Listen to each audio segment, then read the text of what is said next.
Submechanophobia. Alright, so what is submechanophobia? Submechanophobia is basically the fear of partially or entirely submerged man-made structures. Hello, sorry to bump in here. I initially wanted this video to be a bit more constructive and have a real takeaway from it, but I kind of ended up just ranting about different locations that I've been to. So don't expect a real deconstruction of what submechanophobia is in nature. But if you do want to see just some random spots that you maybe haven't seen or haven't seen in a while, stick around. I think you'll enjoy this. I will also be popping in every now and again to expand or correct certain things that I've said. So yeah, back to it. It's kind of a bizarre fear, and personally I do have it. And when I've explained it to other people, it's kind of, I get a strange look because usually people kind of assume that it's like, oh, well, you don't really like it because the water would be yucky. The rust from things or the way things decay underwater, that would be yucky, right? And yeah, that's part of it, but another part of it is kind of, it's almost an indescribable fear, and it's not so much a absolute scariness thing. It's not like, oh my god, I'm terrified of that. It's kind of just icky and yucky, and I don't like to, all I can think of is if someone just pushed me into one of these things. So I somewhat just contradicted myself here, but I think what I mean is that the icky yuckiness is more so on a primal level, and it feels distressing to the soul, if that makes any sense. So the city that I'm from has this mall, the West Edmonton Mall. I'll put some stuff up on screen, but there is actually a few instances of submechanophobia examples in that mall, at least in the early 2000s. They've kind of revamped it or devamped it, depending on who you ask. I personally think that they really screwed it up. Oh, hell no, man. What the fuck, man? Get your ass. But that's an entirely different thing. Little side note, if you grew up going to West Edmonton Mall, or you're just interested in malls in general, I highly recommend checking out the channel Best Edmonton Mall on YouTube. He has a really expansive catalog of videos documenting many now extinct things that people kind of cherished from West Edmonton Mall, and you can tell that he's very passionate about it, and I have gone on many a binge watches of his YouTube videos, so please check him out. He's great. Specifically the pirate ship water feature area. Now this area had this submarine ride. You'd get in on the surface, the submarine would lower, and you'd go on a tour underwater around this pirate ship. I actually should have researched the name of the pirate ship that it was. It's a replica of a real ship.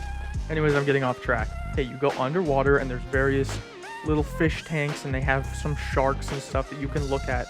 I think the aspect of it that is so freaky is it is built to be underwater. You can tell that they're going for an oceanic thing, and it does kind of have that vibe, but mostly it just feels very unnatural.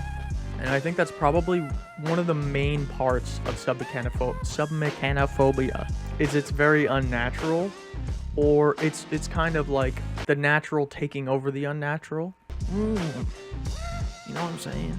But I think that one of the earliest memories I have of being scared of an underwater man-made structure is West Edmonton Mall also has a huge water park, and it has a giant wave pool, and I believe I saw it drained one day, and I could see in the back of the pool where those big machines that create the waves are, and it was just underneath the surface. There was a net that went down about 10 feet, and then under that you could just fully swim down and just get absolutely pulverized by these wave machines.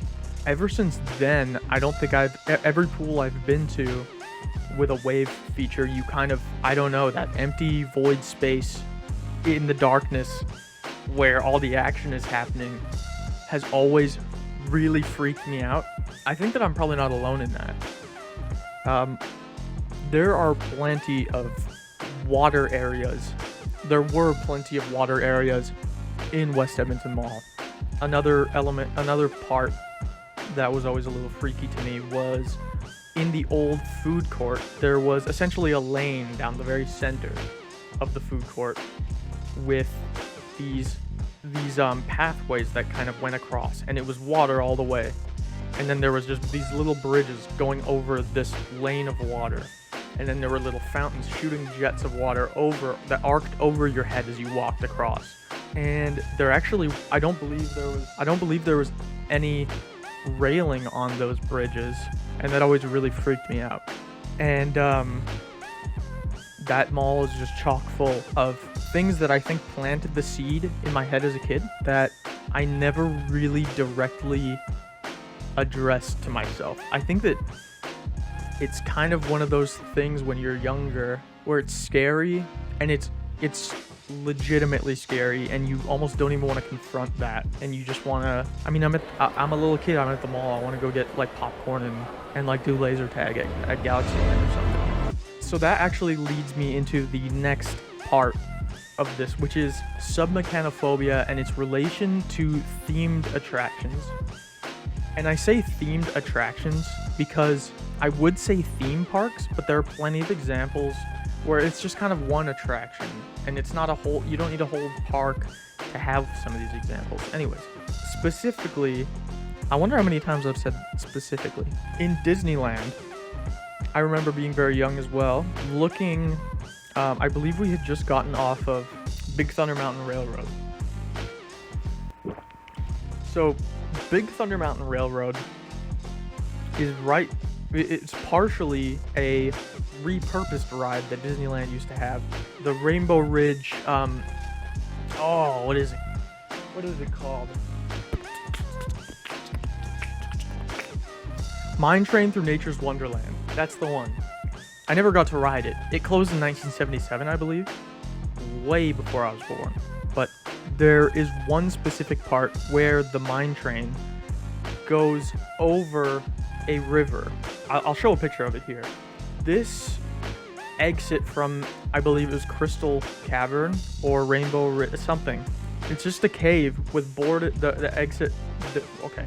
This cave has boards over it on the entrance. So as it turns out, this thing that I'm talking about, this boarded up cave, it's actually two separate tunnel entrances in the same area. One is boarded up and one isn't. And I believe that the one that I'm mentioning is the tunnel to Bear Country. So yeah.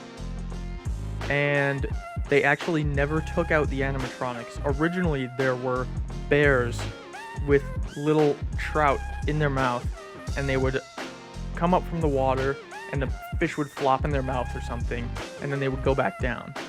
And there were also other fish that would kind of come out of the water like that and go back in. And they actually left those animatronics on for a really long time after the ride had closed. And I was looking at this murky water. I was probably just zoning out. I was probably super tired. And a bear, one of the animatronic bears, comes up from the water. Its head like comes up, and it was just like its fur was like dripping and stuff. And the idea that there's just these animatronic bears that are just old and just sitting down there just gives me the heebie-jeebies. And I actually heard that they supposedly shut those animatronics off in like 2001, which is the year I was born, but I swear that I recall seeing that bear come out of the water in real life. And I don't know if there's any information on if they had them on for any period of time after 2001. I find this really interesting because I could not find any evidence of these bears remaining active in the time that I have been here on this corporeal realm. And I think that this might just be an example of an extremely overactive imagination. I've watched many a content here and there about the mine train through nature's wonderland, and I think that somehow the video that I saw of this maybe bled into my memory, and I convinced myself that I saw it, even though I maybe didn't. I certainly sound like I saw it, but hey, I don't know. But it just gives me a really weird feeling. And one thing about submechanophobia is I didn't know what this was for a really long time. It was kind of like in the back of my head, like, oh, these water areas are really freaky, but anytime I would explain it, like I said, people kind of, like, they got it, but I didn't feel, like, satisfied with the level. I didn't feel like I was explaining it well enough, or I didn't have the words to explain it, and to an extent, I feel like that's still the case.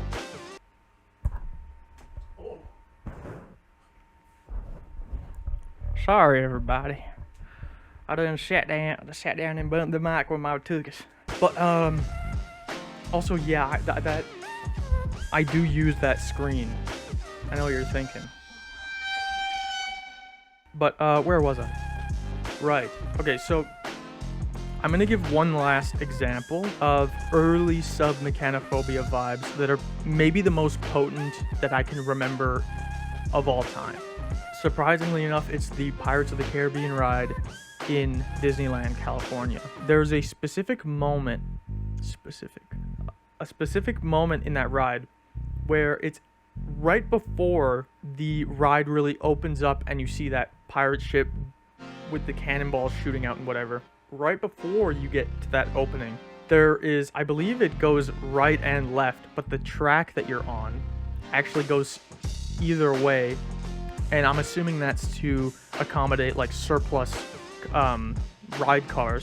There was this sort of tarp, like those strips of tarp going down, where that entrance is for the extra carts storage, and there was like a dim maintenance light on in that room, and I could just vaguely tell that this is like another place that this car is meant to go, but it never will when an actual guest is on it. And that always freaked me out. Another thing that always really freaked me out about that ride was if the ride somehow broke down in that pirate ship area, like, and we had to get out. This is a very irrational fear, but if we were stranded there and they were like, okay guys, we're gonna have to guide you out, you're gonna have to get in the water.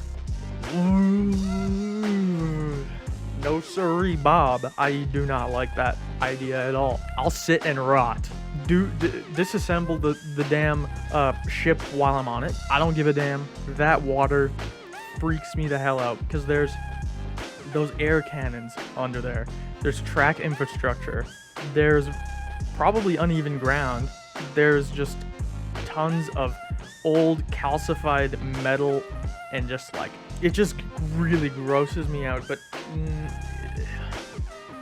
I don't think grosses me out is the right way to put it, because it's something else. So this actually would probably never happen. It is extremely unlikely that you would ever have to get out into water, as that would be a crazy hazard, obviously. A ride operator will typically come if there is no way that your ride car can be moved via the mechanical facilities or whatever you would call it. A ride operator will come and they will move your cart manually to an exit where you can get off on dry land and exit without issue. It's just ugh. Another part of submechanophobia that's probably the most famous and well known is animatronics and water. And I touched on it briefly with the Rainbow Ridge thing, but there's that picture of the 20,000 Leagues Under the Sea, that dragon, after they had basically decommissioned that whole ride. There was, I don't know who took that picture or how it got out, but it's just this grimy, really dark one, like the camera built-in flash kind of vibe. That photo I think really exemplifies it quite a bit, but I also think that it is maybe associated with animatronics a bit too much for my personal taste. But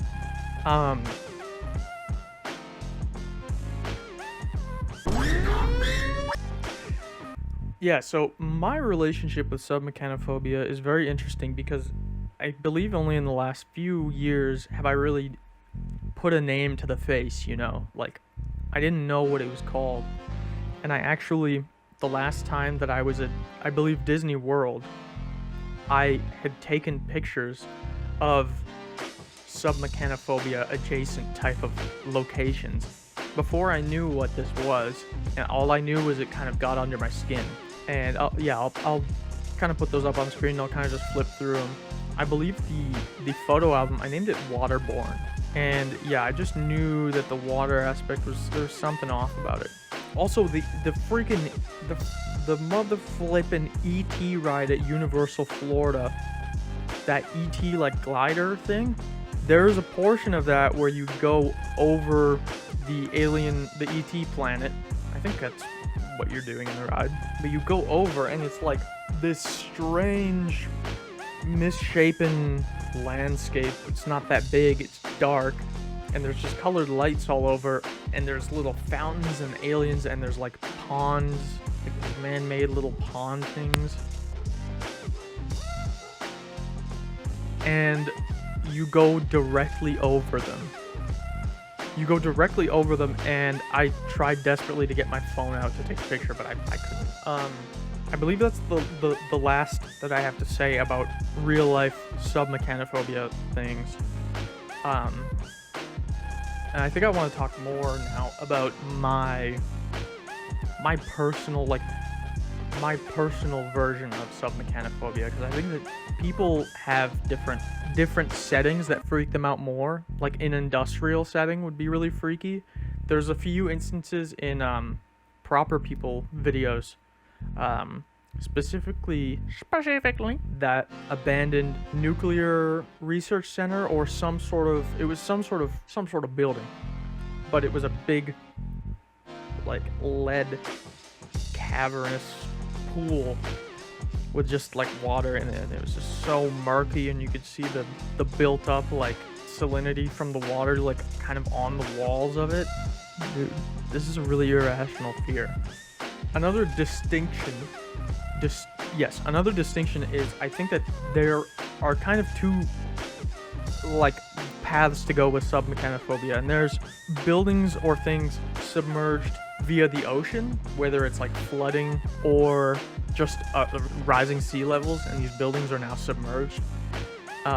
It kind of scratches the same itch as like shipwrecks. I used to be obsessed with the Titanic and looking at any and every photo of that sunken ship, and that is one thing to me. That's like a different beast a little bit. There's something about like man-made structures that are designed to be underwater in a way, but they almost aren't maintained properly, or maybe they are maintained well, but you can tell that color is fading out of things, and there's like coins at the bottom of this water feature, and it feels dilapidated, I think is the best way I could put it.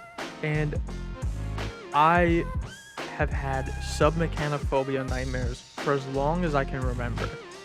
Always there is some sort of water feature that is neglected, and it's either overflowed or it's created a hazard where you could like fall into it, and it would be really icky, yucky, gross, stinky. I still have those to this day, but I kind of enjoy them when they happen, because it's probably one of the most uncanny ways to have that fear and experience that fear, is when your brain kind of comes up with it in a way that isn't somewhere you've been, you know, bro. So I think that's kind of all I had to say about submechanophobia. It's a really bizarre fear that I'm sure differs for many people. I think that the important takeaway is these places are gonna become more and more common as, climate change happens and sea levels rise, places get submerged, places get abandoned. That happens a lot. But the thing about these places is they don't last very long if they are a naturally occurring thing. And even the public opinion on these types of themed things, like a themed mall or a themed restaurant, people love that gunk, but the people in charge of making those things don't see it that way, and they would rather make things plain and unoriginal and simple.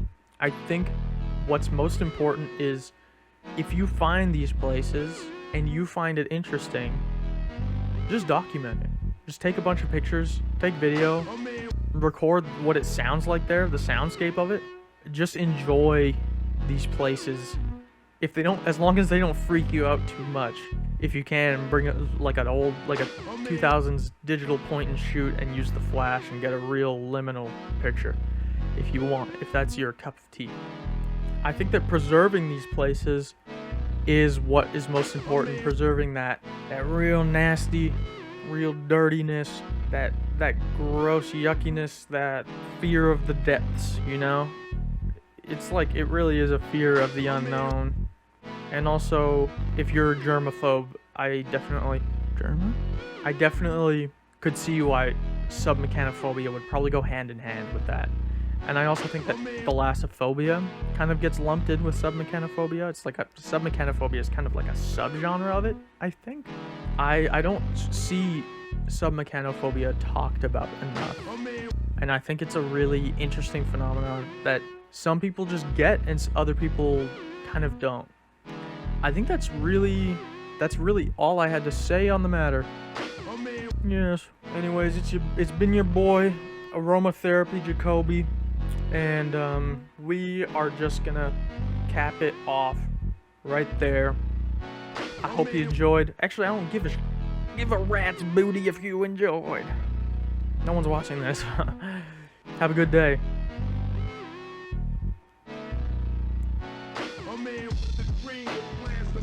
Poopy McDuderson, out.